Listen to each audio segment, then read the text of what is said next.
बाज बंदे गल गल दे नाल गाल कड्डणगे, अगर गाल नहीं कड्डणगे तो ओदी गल मुकम्मल नहीं होएगी, गल पूरी नहीं होएगी।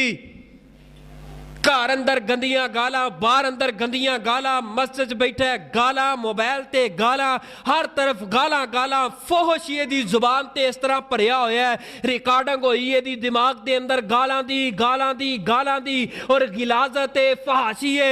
रमजान आ गया लेकिन अपनी जुबान नू पाक ना कर पाया, अपनी जुबान नू ना धोता गालां दे कोलों।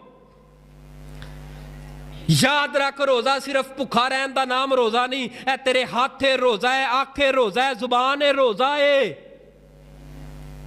अगर 30 दिन अपनी जुबान नो गाना तो कंट्रोल रखेगा इंशाअल्लाह रहमान, जो ईद का खुतबा पढ़ने वास्ते आएगा अपनी जिसम अंदर रूहानियत वेखी किस तरह होएगी। इंशाअल्लाह 30 दिनों तो बाद 31वें दिन अल्लाह पाक तेरे ते रहमत भी फरमा देगा और तेरा दिल नहीं कहे करेगा कि मैं फोहश गाला कड्डा, गंदियां गाला कड्डा, गंदियां गल्लां करा।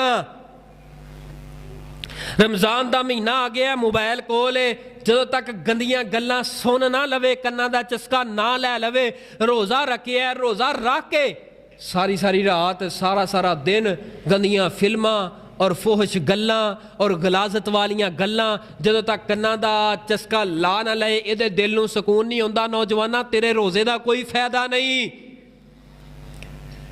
लिहाजा अपनी जुबान नू पाक कर, अपने कन्ना नू पाक कर। सब नालों पहली चीज़ है किदे ते कंट्रोल करना है, गुस्से ते। किदे ते? दूसरे नंबर ते किदे करना है कंट्रोल? मिल के बोलो, किदे ते? पहले नंबर ते किदे कंट्रोल करना है? पहले नंबर ते गुस्सा, पहले नंबर ते गुस्से ते कंट्रोल करना है और दूसरे नंबर ते जुबान ते कंट्रोल करना है और तीसरे